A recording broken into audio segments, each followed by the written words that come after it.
Hello, അസ്സലാമു അലൈക്കും. ഇന്ന് ഞാൻ സിമ്പിൾ ആയിട്ടുള്ള അതുപോലെ തന്നെ നല്ല ടേസ്റ്റി ആയിട്ടുള്ള ഒരു ചെറുപഴം ഷേക്കാണ് കൊണ്ടുവന്നിട്ടുള്ളത്.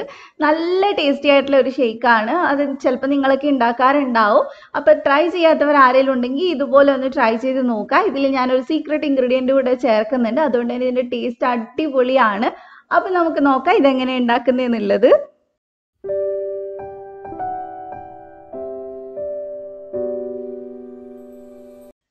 ഇതുണ്ടാക്കാനായിട്ട് ഞാൻ ഇവിടെ 2 ചെറുപഴമാണ് എടുത്തിട്ടുള്ളത്. മൈസൂറോ പൂവനോ ഏതായാലും കുഴപ്പമില്ല.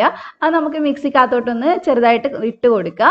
ഇത് ഏകദേശം ഒരു 3 ഗ്ലാസ് ജ്യൂസ് ഉണ്ടാവും. നല്ല കട്ടിയായിട്ടുള്ള ജ്യൂസ് തന്നെയാണ്. പിന്നെ ഇതിനകത്തോട്ട് ഇതാണ് നമ്മൾ സീക്രട്ടായിട്ട് ചേർക്കുന്നത്. ചിലപ്പോൾ എല്ലാവരും ട്രൈ ചെയ്യാറുണ്ടാവും. എന്നാലും ട്രൈ ചെയ്യാത്തവർ എന്തായാലും ഇതുപോലെ ചെയ്ത് നോക്കുക. നല്ല ടേസ്റ്റാണ് ഈന്തപ്പഴം ചേർക്കുന്ന സമയത്ത്. അപ്പോൾ ഇതിനകത്തോട്ട് ഞാനൊരു 4 ഈന്തപ്പഴം ചേർക്കുന്നത്. നിങ്ങൾക്ക് ഇതിൽ കൂടുതൽ ചേർത്താലും നല്ല ടേസ്റ്റ് തന്നെയാണ്. ഇനി നമുക്ക് ഇതിനകത്തോട്ട് കുറച്ച് തണുപ്പിച്ച പാൽ ഒഴിച്ചു കൊടുക്കുക. ഒരു 1/4 കപ്പ് ഉണ്ടാവും. അതിനുശേഷം കട്ടയാക്കി വെച്ചിട്ടുള്ള പാലും കൂടെ ഞാൻ ചേർക്കുന്നുണ്ട്. പാൽ ഏകദേശം ഒരു 1/4 ലിറ്റർ അല്ലെങ്കിൽ ഒരു 1.5 കപ്പ് അത്രയൊക്കെ ഉണ്ടാവുള്ളൂ, കൂടുതലൊന്നുമില്ല. നന്നായിട്ട് കട്ടയാക്കിയ പാലാണെങ്കിൽ നമുക്ക് ജ്യൂസ് അതേപോലെ തന്നെ നല്ല കട്ടി ഉണ്ടാവും. അതിൻ്റെ കൂടെ തന്നെ ഞാൻ കുറച്ച് ഐസ് ക്യൂബ്സും കൂടെ ചേർത്ത് കൊടുക്കുന്നുണ്ട്. അപ്പം നമ്മുടെ ജ്യൂസിൻ്റെ ക്വാണ്ടിറ്റി കുറച്ച് കൂടുതലുണ്ടാവും. പിന്നെ ഇതിനകത്തോട്ട് ഞാൻ എക്സ്ട്രാ ഒരു ഇൻഗ്രീഡിയൻറ്റും കൂടെ ചേർക്കുന്നുണ്ട്.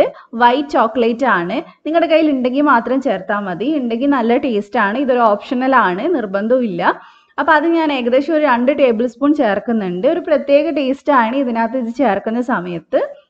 അതേപോലെ തന്നെ നിങ്ങൾക്ക് വേണമെങ്കിൽ മിൽക്ക് ചോക്ലേറ്റ് ഒക്കെ ചേർത്ത് കൊടുക്കാം ഇതിൻ്റെ പകരമായിട്ട്. അതുപോലെ കുറച്ച് പഞ്ചസാരയും കൂടെ ചേർക്കുന്നുണ്ട്. പഞ്ചസാര നിങ്ങൾ ഈന്തപ്പഴം എത്രയാണോ എടുത്തിട്ടുള്ളത് അത് നോക്കിയിട്ടേ ചേർക്കാവുള്ളൂ. ഒരു 2-3 ടേബിൾ സ്പൂൺ മാക്സിമം മതി. എന്നിട്ട് നന്നായിട്ട് നമുക്കിതൊന്ന് അടിച്ചെടുക്കാം.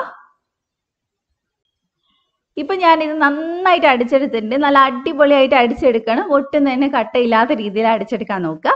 ഇനി നമുക്കിത് ഗ്ലാസ്സിനകത്തോട്ട് സെർവ് ചെയ്ത് കൊടുക്കാം. ഇപ്പൊ കാണുമ്പോൾ തന്നെ നിങ്ങൾക്ക് മനസ്സിലാവുന്നുണ്ടാവും നല്ല ക്രീമി ആയിട്ടുള്ളത്, അത്യാവശ്യം കട്ടിയിൽ തന്നെയാണ് ഉള്ളത്. ഇത് കുടിക്കാൻ നല്ല രുചിയാണ്. അതുപോലെ തന്നെ നല്ല ഹെൽത്തിയാണ്. നിങ്ങൾക്ക് പഞ്ചസാര ഒട്ടും ചേർക്കാതെ ഫുള്ളായിട്ട് ഈന്തപ്പഴം ചേർത്ത് ഉണ്ടാക്കുവാണെങ്കിൽ കുറച്ചും കൂടെ ഹെൽത്തിയാണ്. അപ്പോൾ ഇതിൻ്റെ മേലെ ഞാൻ കുറച്ച് വൈറ്റ് ചോക്ലേറ്റും കൂടി ഇട്ടിട്ട് ഒന്ന് ഡെക്കറേറ്റ് ചെയ്ത് എടുക്കുന്നുണ്ട്. അപ്പോൾ എല്ലാവരും ട്രൈ ചെയ്ത് നോക്കുക. സിമ്പിളായിട്ട് ഉണ്ടാക്കാൻ പറ്റുന്ന ഒരു ജ്യൂസാണ്. നോമ്പ് തുറക്കുന്ന സമയത്ത് കുടിക്കാൻ ബെസ്റ്റാണ്. കാരണം നല്ല ഹെൽത്തി ആയിട്ടുള്ളൊരു ജ്യൂസാണ്. അപ്പോൾ എല്ലാവരും ട്രൈ ചെയ്യുക. ട്രൈ ചെയ്തിട്ട് ഫീഡ്ബാക്ക് പറയാൻ മറക്കണ്ട. അപ്പം നിങ്ങൾക്ക് വീഡിയോ ഇഷ്ടമായിട്ടുണ്ടെങ്കിൽ ലൈക്ക് ചെയ്യുക, ഷെയർ ചെയ്യുക, സബ്സ്ക്രൈബ് ചെയ്യാതെ ആരെങ്കിലും കാണുന്നുണ്ടെങ്കിൽ ഒന്ന് സബ്സ്ക്രൈബ് ചെയ്തിട്ട് ബെല്ല് ക്ലിക്ക് ചെയ്യുക. എന്നിട്ട് ഓളും കൂടെ ക്ലിക്ക് ചെയ്യുക. എന്നാൽ മാത്രമേ ഞാൻ വീഡിയോസ് ഇടുന്ന സമയത്ത് നോട്ടിഫിക്കേഷൻ വരുള്ളൂ. അപ്പോൾ ഇതുപോലെ തന്നെ കിടുക്കനായിട്ടുള്ള റെസിപ്പി ആയിട്ട് ഇൻഷാ അല്ലാഹ് നമുക്ക് നാളെ രാവിലെ കാണാം. Thank you for watching.